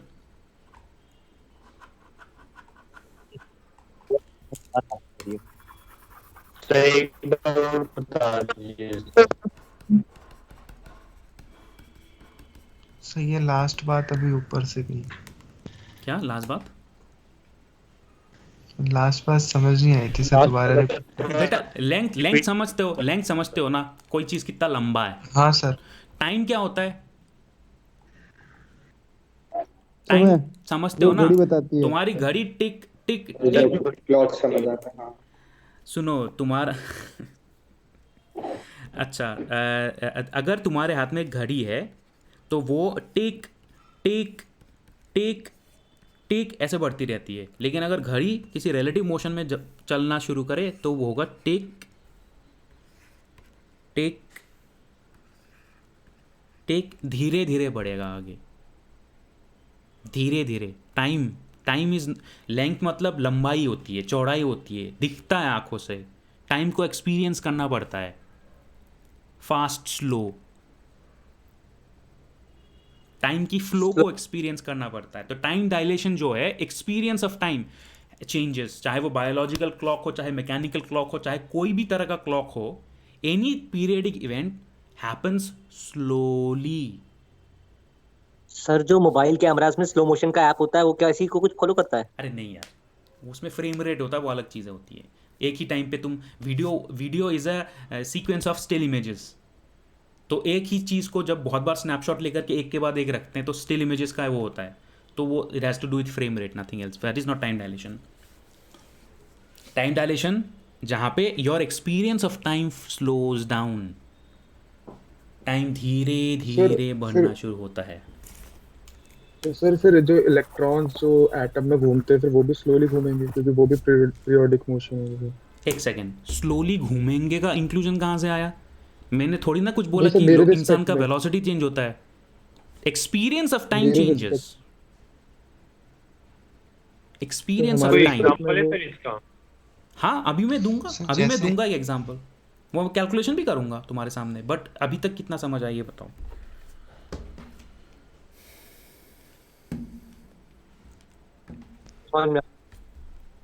Sir आप कह रहे थे कि जैसे अगर कोई क्लॉक हमारे रिलेटिव में मूव कर रहा है तो वो स्लोली टिक टिक करेगा। Yes.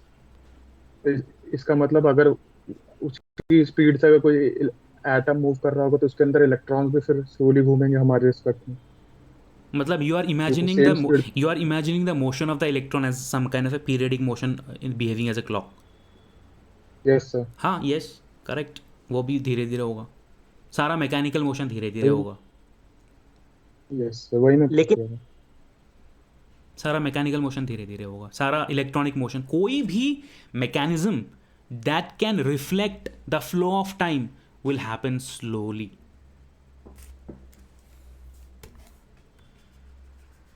If that system is moving with very high velocities with respect to you.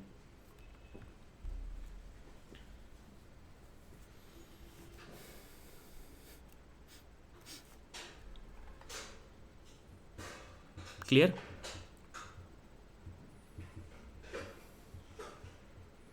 Yes sir.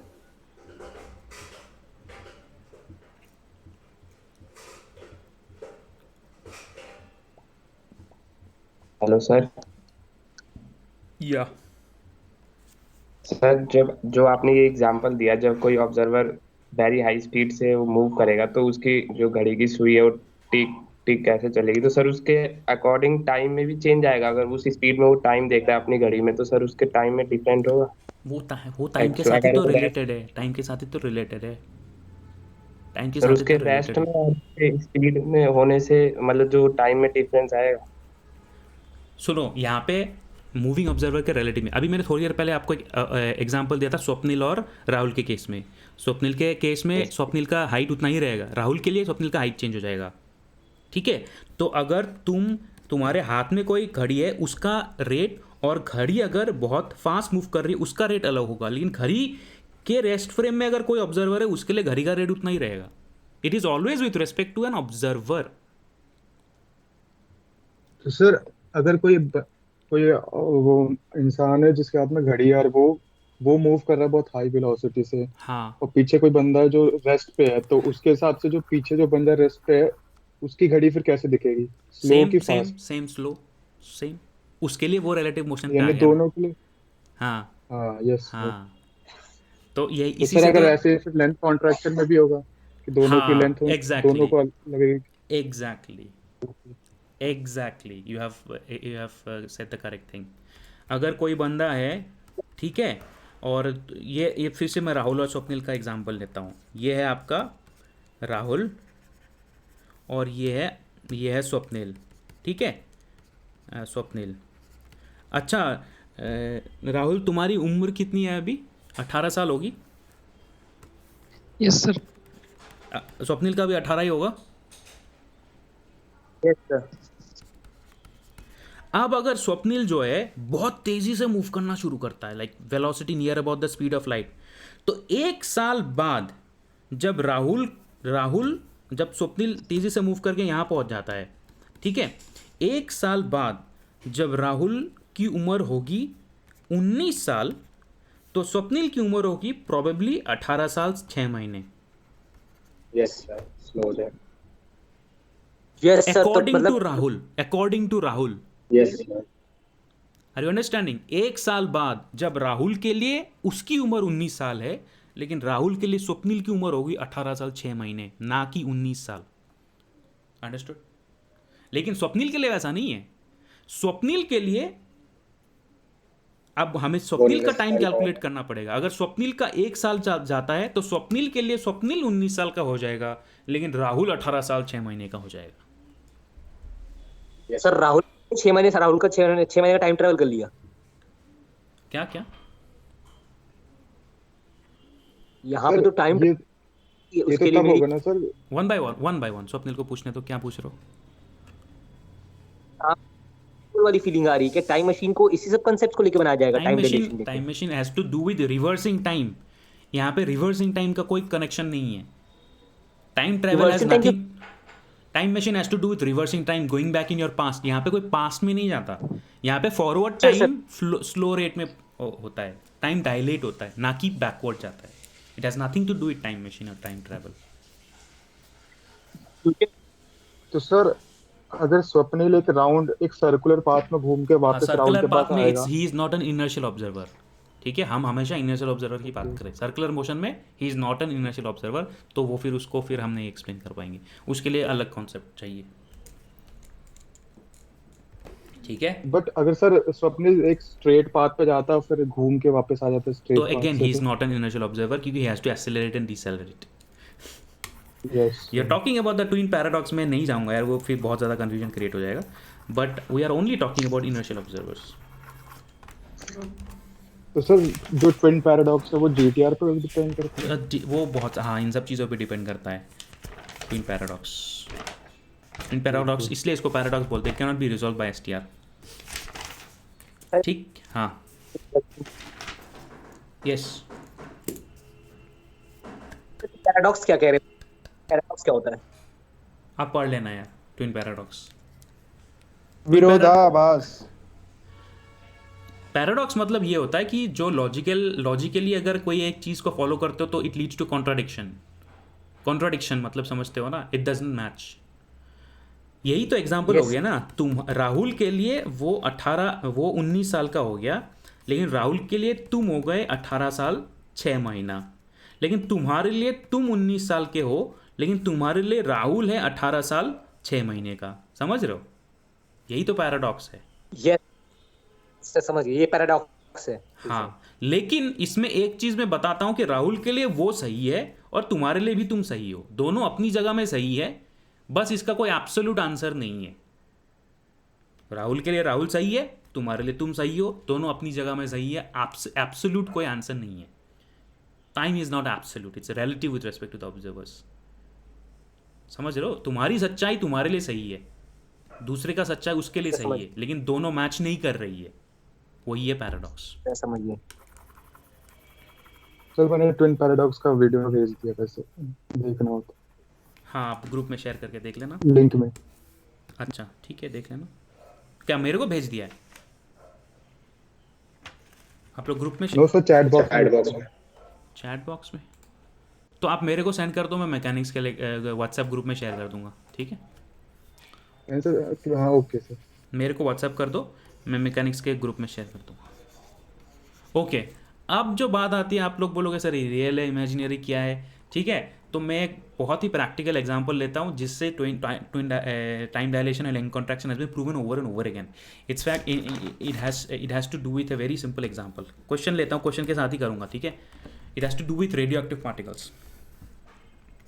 Late us do a problem. बहुत ज़्यादा प्रॉब्लम करने का हमारे पास टाइम नहीं है, लेकिन एक प्रॉब्लम में करूँगा, इसको आप ध्यान से सुनिए। Proper mean life time of an unstable radioactive particle, usually muons के साथ करते हैं experiment, radioactive particle moving in lab frame is 4 microseconds and it is found to travel a distance of 900 meters in lab frame. What is the speed of the particle? Proper mean lifetime of an unstable radioactive particle moving in a lab frame is 4 microseconds and it is found to travel a distance of 900 meters in the lab frame. What is the speed of the particle? अच्छा, radioactive particle आप समझते हो? Yes sir. Yes sir. कोई particle जो है, कोई छोटे छोटे पार्टिकल्स में डिवाइड हो जाता है, वो रेडियोएक्टिव पार्टिकल होता है। म्यूऑन्स, मीजॉन्स, पायोन्स, ठीक है? मीन लाइफ टाइम आप समझते हो? लाइफ टाइम जिसके लिए वो सरवाइव करता है, एवरेज लाइफ टाइम, ठीक है? प्रॉपर का मतलब क्या है? रेस्ट में। प्रॉपर मतलब रेस्ट में। लैब फ्रेम समझते हो? लैब फ्रेम के रेस्पेक्ट में वो है। लेट मी ड्रॉ डायग्राम, फिर मैं एक्सप्लेन करता हूँ। एक क्वेश्चन पहले समझ लो, फिर इसके कॉन्सिक्वेंसेस को भी देखेंगे। इसके कॉन्सिक्वेंसेस को वैलिडेट किया गया है मेनी टाइम्स ओवर, तो इसलिए therefore this is a very good example of time dilation as well as length contraction.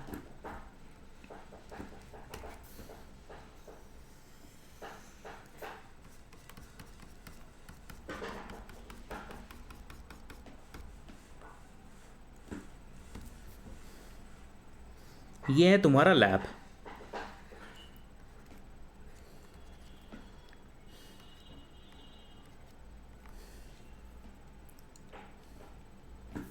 Lab में ये है तुम्हारा साइंटिस्ट, ओके? और ये है तुम्हारा रेडियोएक्टिव पार्टिकल जो मूव कर रहा है विथ सम वेलोसिटी v। ये तुम्हारा रेडियोएक्टिव पार्टिकल, ठीक है? और रेडियोएक्टिव पार्टिकल मूव करते करते यहां तक पहुंचता है और यहां पहुंचने के बाद डीके हो जाता है, गायब हो जाता है, मतलब वो पार्टिकल रहता नहीं है, समझ रहे हो? तो जितना डिस्टेंस वो ट्रेवल करता है before decaying, that distance is given as 900 metres. और जितना टाइम वो सर्वाइव करता है, del T, that time is given as del T naught लिखते हैं 4 माइक्रोसेकेंड्स। समझ रहे हो? Yes sir. दोबारा से मैं रिपीट करता हूं, ये जो रेडियो एक्टिव पार्टिकल है, ये अगर तुम्हारे हाथ में है तो इसको डीके करने के लिए 4 माइक्रोसेकेंड्स लगते हैं। इसको बोलते हैं प्रॉपर लाइफ टाइम। लेकिन अगर ये किसी वेलोसिटी के साथ मूव कर रहा है तो डीके करने से पहले इसका 900 मीटर होता है, लेकिन लैब के बंदे के रेस्पेक्ट में इसका टाइम 4 माइक्रोसेकेंड्स नहीं है। Are you understanding? Yes sir. Okay, ये ऐसा एक प्रॉब्लम है जिसको वैलिडेट किया गया है experimentally by looking at how cosmic rays are entering the atmosphere, और फिर एटमॉस्फेयर एंटर करने के बाद वो पार्टिकल जो है कितनी दूरी तक आता है, और उसको मेजर करने के बाद लोगों ने देखा कि जितना कैलकुलेशन बताता है उतना नहीं है, तो रिलेटिविटी से उसको रिजॉल्व किया गया कि उसका जो प्रॉपर लाइफ है और उसका जो life measured by a relative observer है, दोनों अलग अलग है। मतलब अगर इस पार्टिकल के रेस्ट में तुम हो तो जो तुम लाइफ टाइम मेजर करोगे, और पार्टिकल अगर तुम्हारे लिए मूव कर रहा है उसका जो लाइफ टू मेजर करोगे वो दोनों अलग है। ठीक है ना? इट्स लाइक इमेजिन करो कि तुम्हारे हाथ में एक बॉम्ब है, बॉम्ब में जो तुमने 1 घंटे का वो लगा के रखा है या 10 सेकेंड का लगा के रखा है, 10 सेकेंड का लगा के रखा है, तो 10 सेकेंड बाद वो ब्लास्ट हो जाता है। लेकिन बॉम्ब, अगर उसी बॉम्ब को तुम किसी वेलोसिटी के साथ छोड़ देते हो तो तुम्हारे लिए वो 10 सेकेंड के बाद नहीं ब्लास्ट होता, वो 20 सेकेंड के बाद ब्लास्ट होता है। Are you understanding? तो उसका प्रॉपर लाइफ टाइम हो गया डेल टी नॉट, लेकिन तुम्हारे लिए इसका टाइम जो है 10 सेकेंड नहीं है।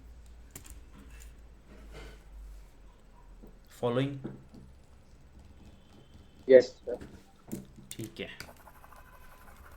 तो बॉम्ब का टाइमर में तुमने 10 सेकेंड लगा दिया, लेकिन जब बॉम्ब बहुत हाई वेलोसिटी के साथ मूव करना शुरू करता है तो तुम मेजर करते हो कि छोड़ने के बाद उसको 10 नहीं बल्कि 20 सेकेंड लगते हैं फटने के लिए, तो मतलब उसका टाइम स्लो हो गया है, स्लो डाउन हो गया है तुम्हारे रेस्पेक्ट। ओके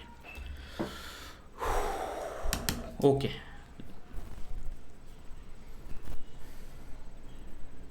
ओके, ये है तुम्हारा लैब फ्रेम और ये है तुम्हारा पार्टिकल फ्रेम। अब मुझे एक बात बताओ, in lab frame distance travelled by particle कितना दिया है क्वेश्चन में? 900। बेटा किसी को नहीं समझ में आ रहा तो प्लीज मुझे बता देना। Distance travelled by the particle is 900 metres.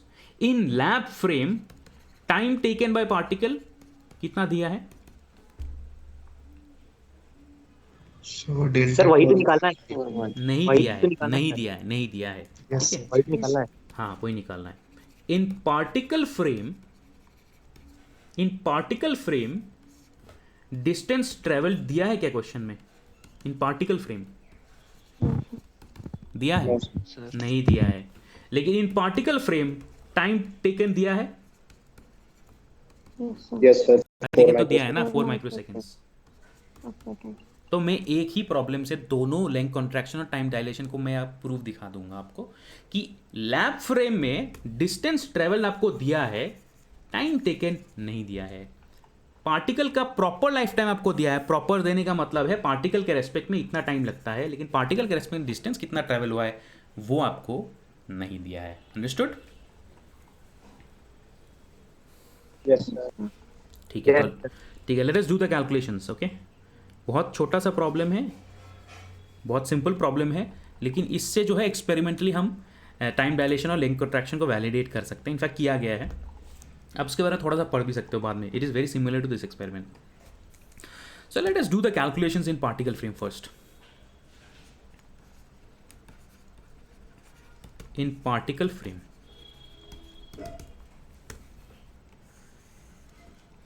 एक बात बताइए, क्वेश्चन में पूछा है what is the speed of the particle, है ना? तो speed of the particle is equal to distance covered by particle and time taken by particle.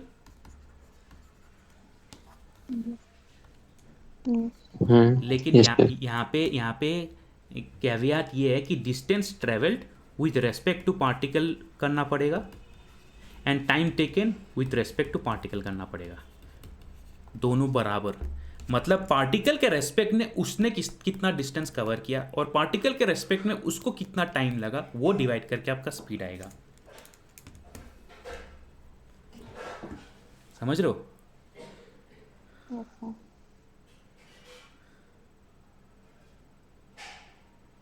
Particle के रेस्पेक्ट में टाइम लगा 4 माइक्रोसेकेंड, पार्टिकल के रेस्पेक्ट पे डिस्टेंस कितना होगा?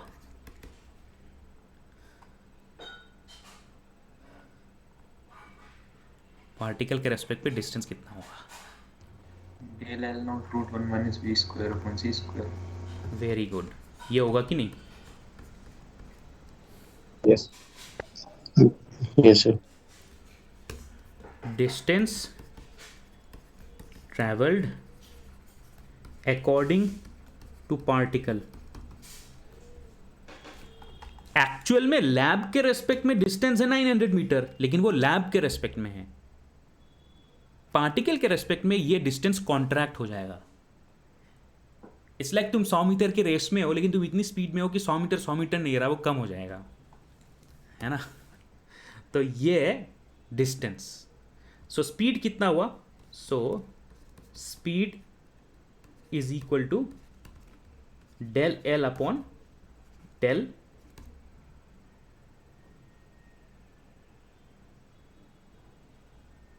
टी।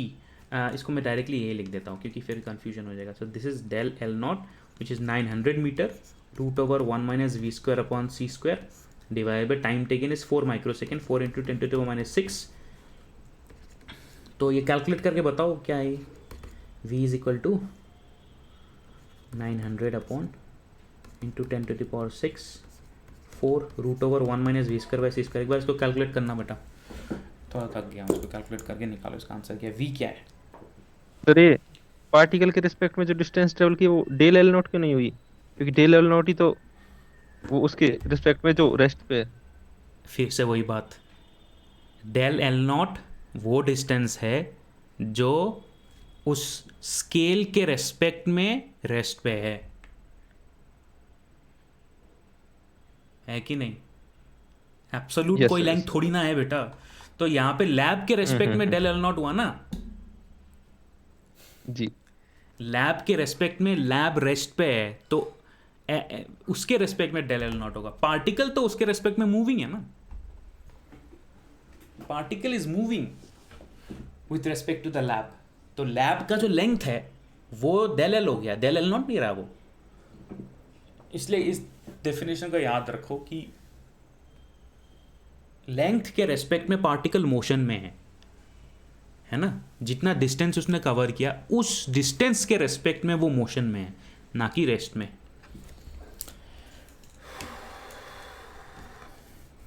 ये बताओ v कितना है, फाइंड आउट करो यार, कैलकुलेशन तो कर सकते हो। Please please fast.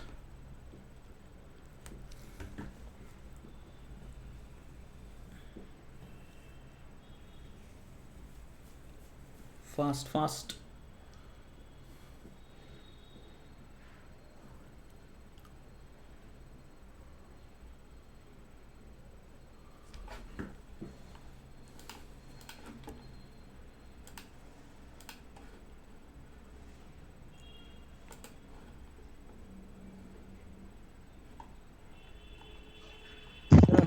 v equal to 3/5c। 3/5 मतलब कितना होता है? 0.6 सर। v 0.60। ठीक है, very good, this is the correct answer. Now let's do the calculations with respect to lab frame. in lab frame speed of particle is what? Distance traveled by particle divided by time taken। लेकिन यहाँ पे क्या होगा? Distance traveled by particle with respect to lab and time taken by particle with respect to lab, है ना? Distance travelled by particle with respect to lab कितना है? 900 meters. 900 meters. Time taken by particle with respect to lab हमें नहीं मालूम, तो here del t is equal to del t naught upon root over 1 minus v square by c square आ जाएगा, है ना? तो तुम्हारा हो गया, so del t naught is equal to 0.4 microseconds divided by root over 1 minus v square upon c square. तो तुम्हारा speed हो गया 900 1 minus root over 1 minus v square by c square divided by 0.4 microseconds है ना, 4 microseconds, 4 into 10 to the power minus 6. तो ये तो same ही चीज़ हो गया ना. इसका आंसर कितना होगा? 0.6 ही होगा ना. सेम इक्वेशन हो गया ना. तो